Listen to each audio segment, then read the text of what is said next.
Hello, welcome to episode 226 of the Craft House Magic podcast. My name's Ellie and I'm coming to you from Norwich in Norfolk in the UK, and today is the 29th of September. So welcome everybody. I hope you've all had a lovely crafty week since the last time I've spoken to you, and I'm here to share all the things that I've been making in the last 7 days. So today I have some knitting, some sewing. I went to a class, so I'm excited to share my project with you. I have a gadget which is applicable to both quilters and also yarn dyers as well. I have some confessions. Oh dear. Bit naughty. Very naughty, in fact. I shall show you what I've got in a bit. I have a question for the Ask Me Anything section. I have a little information on my shop update and a little appearance from Jensen at the end of the podcast. So if you want to check out the Makalongs that I've got on Ravelry and Instagram, have a look in the description bar down below, and I've got 2 going on at the moment. So let's get on with the knitting, shall we? First of all, I've got some mittens to show you. And there's a bit of a story to it, so bear with. I decided to do the little Waiting for Winter mittens by Susan B. Anderson. And I thought they'd be really good because they're a sort of worsted weight. I'm going to use Aran weight yarn. But a thicker yarn, so it'll be nice and cosy for winter because we're really starting to get colder weather now. So I thought that would be ideal.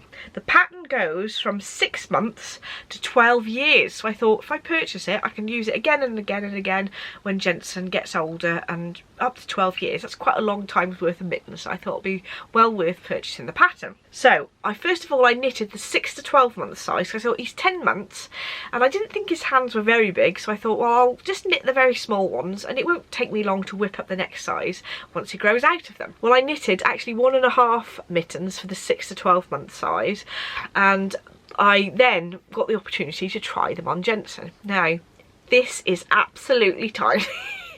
So I don't know whether Jensen's hands are really big or whether somebody else has had that issue, but these are so small on him, so I could just about get his hand in it, but he literally could not move his hand like this. It was completely sort of enclosed, and this end of the mitten just about got to his wrist, so I thought that is definitely too small.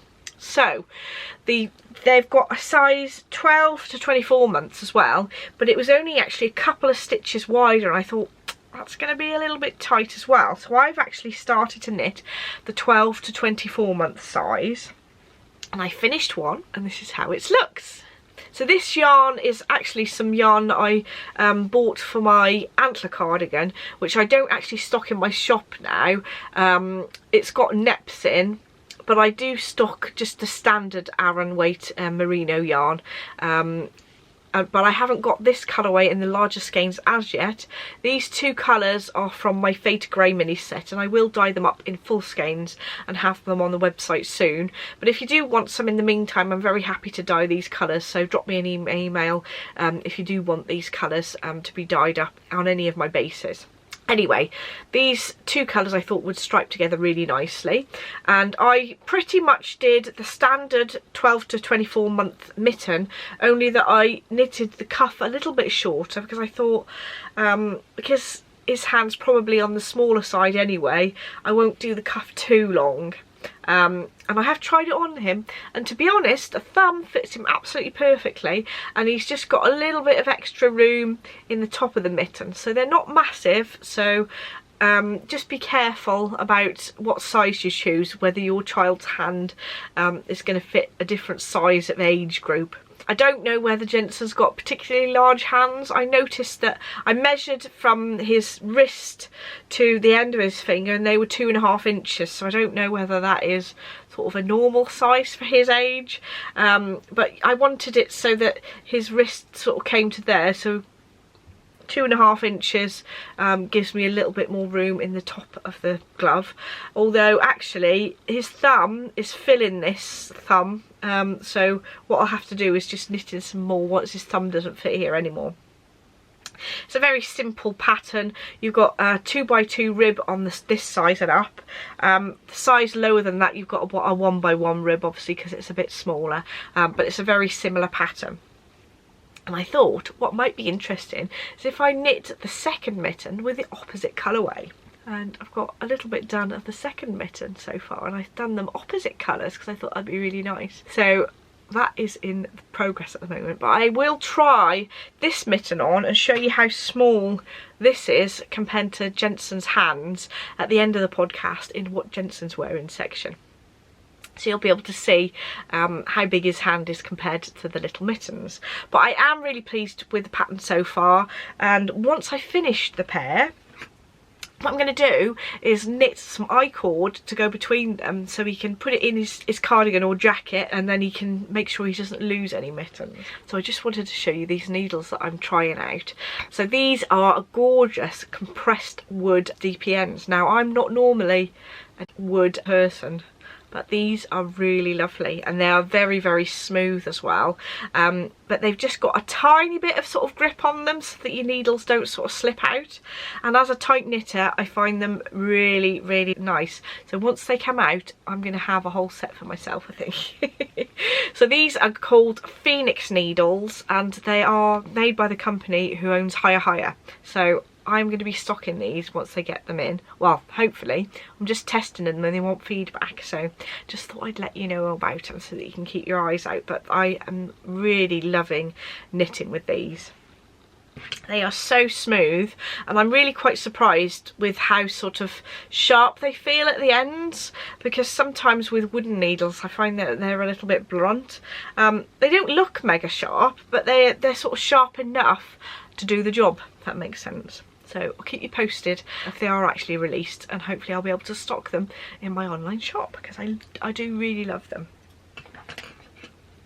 They're supposed to be made out of this new wood technology where they compress it quite a lot, so it's actually stronger than carbon fibre and actually a bit lighter as well. So it was very interesting reading a bit of information on the science behind it.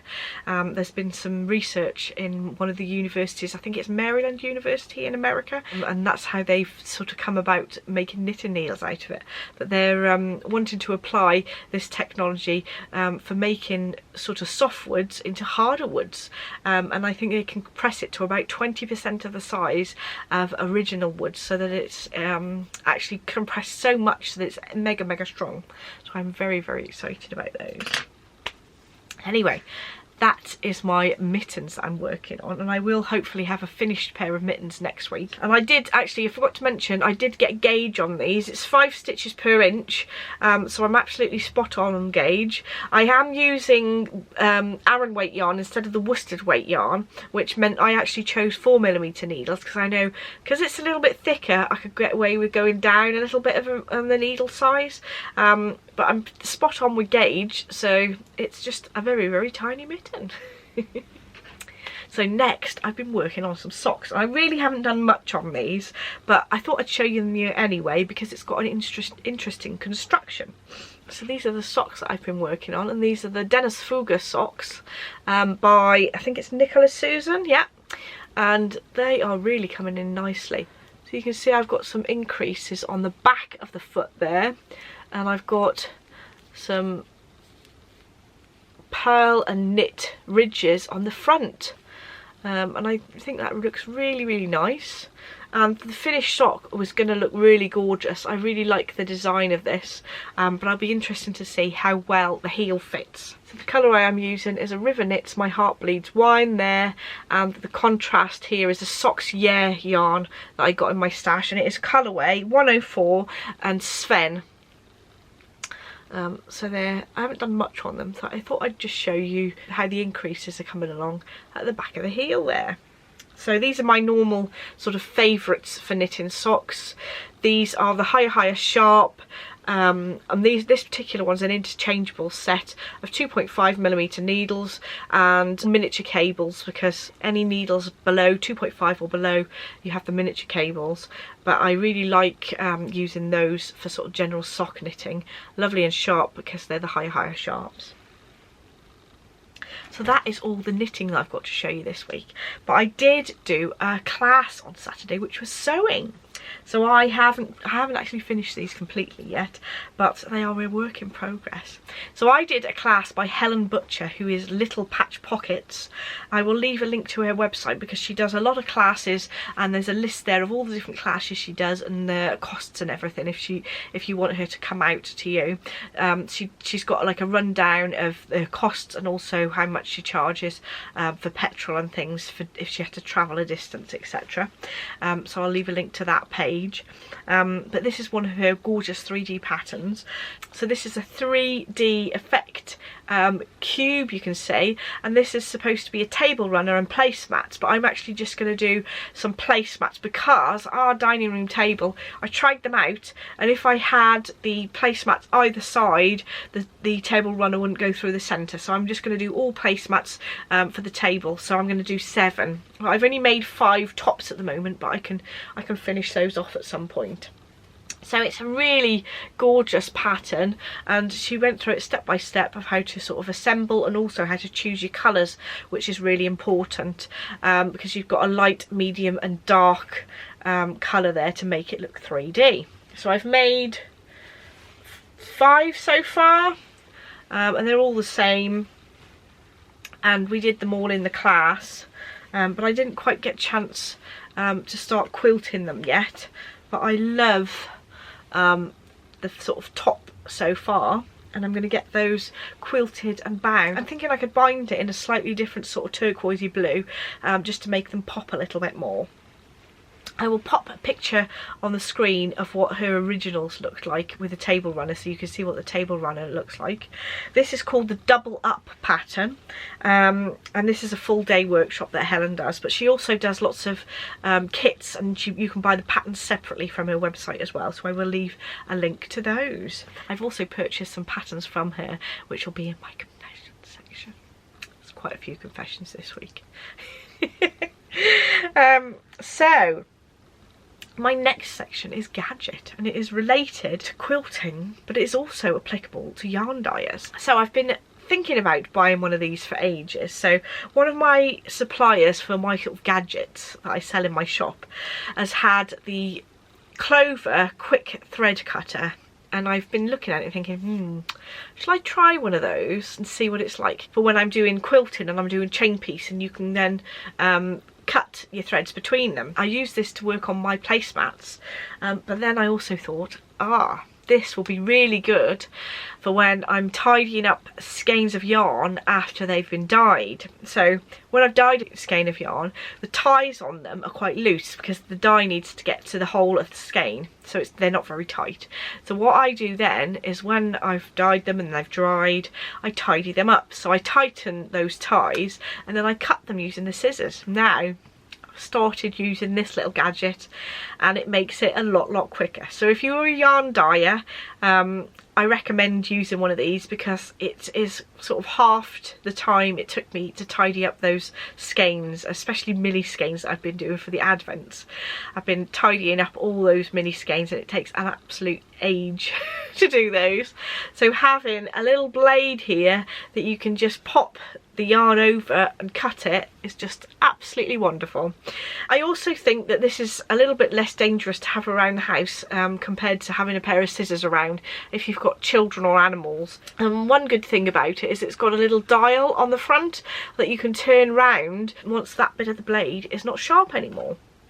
So I would definitely recommend these, and they are actually going to go in my shop this week, and I will talk a bit about more my shop update at the end of the podcast. So next I have confessions. Oh dear. Because I've been knitting, well, because I finished my shift cowl and I'm now thinking, want to do some more spinning. I was just looking on the Wing and Woolwork website and I happened to pop some fibres in my cart. So I have purchased a few. I've actually got too many fibres already that I need to spin up, but I was just like, I'll just try some of these. I'll go for some different colours that are a bit different to what I normally choose so that it's a bit more fun to spin. So first of all, I'd got, so these are all out of the Yorkshire range, I think, or at least 3 of them are. This one, it's got sort of oranges. Oh, of course there's turquoise in there as well, but it doesn't count because I'm not used to buying lots of oranges. But there was some gorgeous colours combinations in this, so I thought, well, I'll try that out. They do come in plastic bag, but it's made from 100% recycled material, so that's always good. So this one is called Burton Agnes, I think. So hopefully you can see that in the packet. I'm not going to undo it because once I undo it, it's going to expand and go everywhere. So I've got 100 grams of that one. That's one of the Yorkshire ranges. Again, this one's called Elscore, I think, this one. And look at those bright pinks and purples.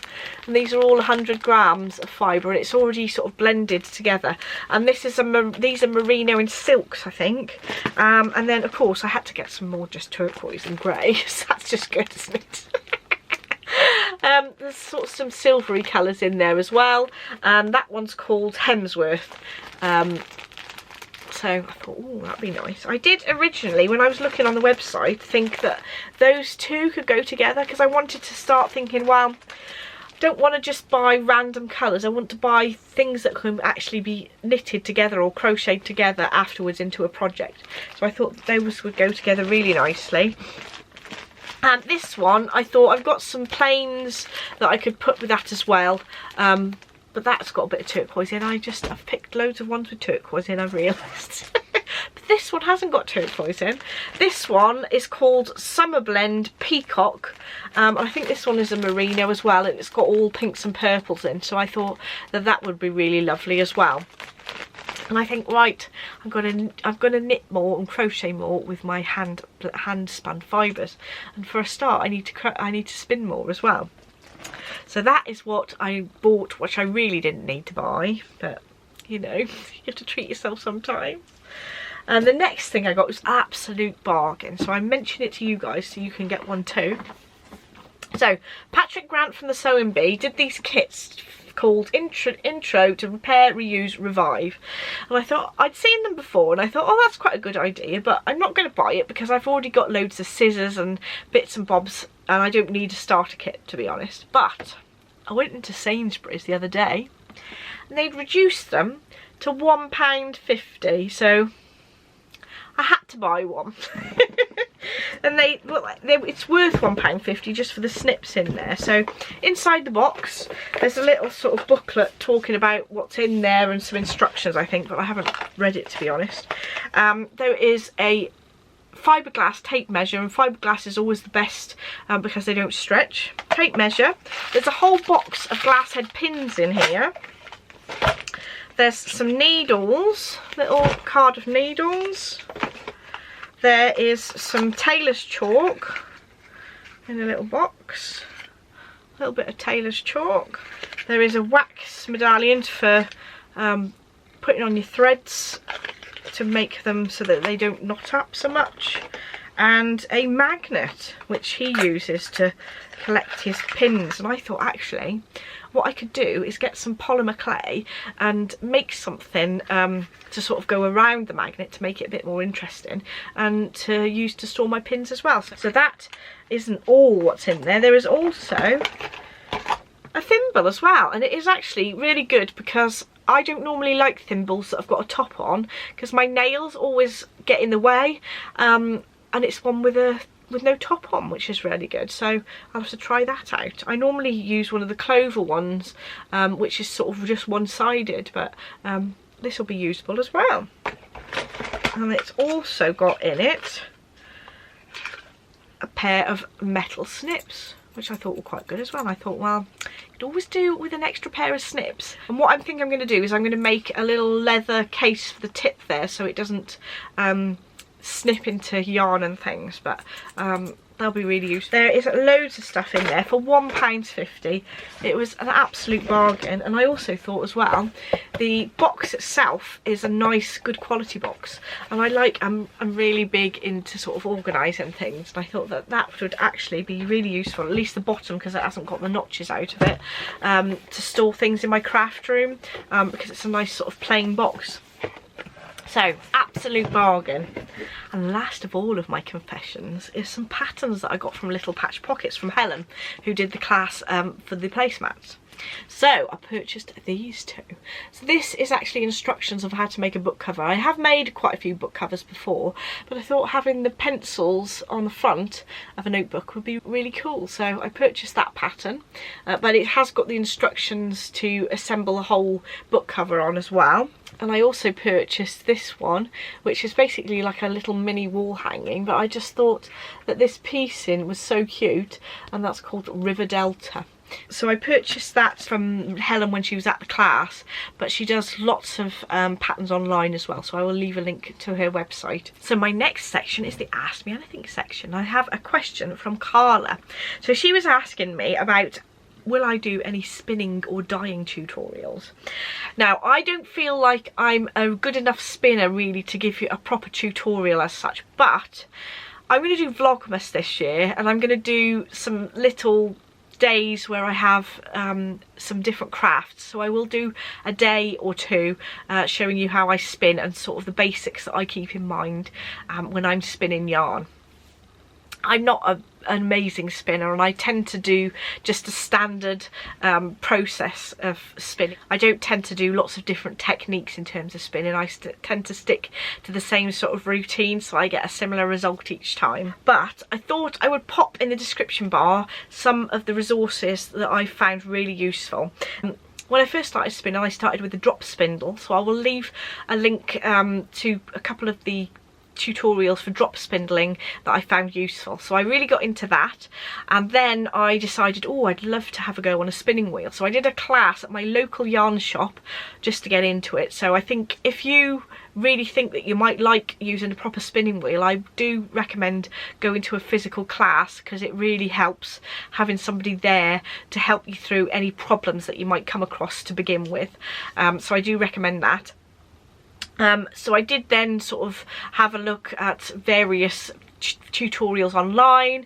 I did find actually that if you have a look on YouTube and you look for a spinning tutorial, but look for the spinning wheel that you have, because there's quite a difference between different spinning wheels. I've got an Ashford Joy, and I had a look for spinning on an Ashford Joy, and then it's much easier to watch somebody spinning on a wheel that's very similar to yours to learn from. So that's a good tip. And then I found that I was having a bit of trouble getting my yarn to be completely balanced. So I went to a class at Wingham Woolwork by a lady called Ruth, and she was a brilliant teacher. We had a day there where she went through sort of techniques of doing different things, and you could recommend, you could ask for help on a particular area that you're having trouble on, and by the end of the day I could produce a much more balanced yarn. So I was really pleased with what I got out of that day, so I would definitely recommend it. They've also got at Wingham Woolwork a little set of cottages that you could rent as well. So if you're travelling away, you could stay the night or a couple of nights and have a class with Ruth, and it's just brilliant. I do love Wingham Woolwork. If you've not ever visited there and you're a spinner, you need to go, because they have like a whole host of large sheds where they have just absolutely jam-packed with the most gorgeous fibre. So I do recommend a visit as well. In terms of dyeing, I'm not going to do a tutorial on dyeing, because I dye quite a bit different from a lot of other dyers, and I feel that it's kind of a special technique that I'm keeping for my yarns.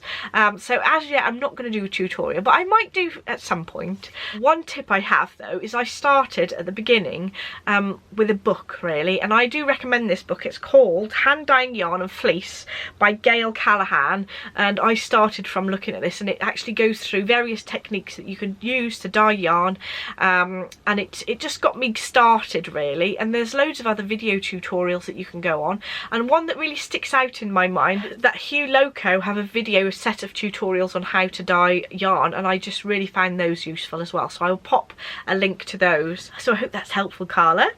So the next section is shop update. So The October yarn clubs will be available until the 2nd of October, so you've got a couple more days to order your yarn clubs, and they will be shipped on the 21st of October. So I've shifted the shipping of the October yarn clubs just a week later than I would normally, just because I've got all the advents to sort out, so just bear in mind that they'll be shipped a little bit later than the usual date of each month. Last week on Friday I introduced the Fall into Autumn set, so I did some artwork I painted myself, and here is the original. To sort of give an idea of what I had in my mind of what the project bag and sock set will sort of be based on. So it obviously won't be exactly the same because this is some watercolour that I've just put together, but it'll be made out of sort of fabric. The design and style of it will be reflected in the project bag and also the yarn as well. So with this project bag, you get a medium-sized project bag, and you can choose the closure, whether it's drawstring or zipped, and obviously it'll be a surprise, but you get an idea that it's going to be autumn and pumpkin based for this year. And the yarn that'll go with it, I'll name it a new colourway as well. It'll be exclusive to the set, and it will be sort of based on pumpkin-y colours, so you won't know exactly how it's going to come out, but it will be sort of autumnal colours. And you will get a few little extras with it as well. Those are now available on my website, and I will leave links to those in the description bar down below. The Fall into Autumn sets will be shipped on the 28th of October. So the thread cutters that I mentioned earlier on the podcast, where you've got a little blade here where you can put the chain piece in either side so it breaks your thread without having to pick up a pair of scissors, makes it a little bit quicker, and also ideal for yarn dyers so that you can cut the threads and shorten those ties really quickly and easily. So those will be in the shop on the 30th of September at 7 PM GMT. And I've also got a number of pin badges that I'm putting in the shop as well. I will put them on the screen now so that you can see them a little bit better without me holding them up. But there's a range of sort of crafty related pin badges that I'm going to go in my website. I also sell some pin pennants as well and other badges that I've put in the shop previously, so have a look at those. And again, those will be in the shop on the 30th of September at 7 PM GMT. So now it's over to you, Jensen. So Jensen, you come to have a look at your mittens. So what do you think?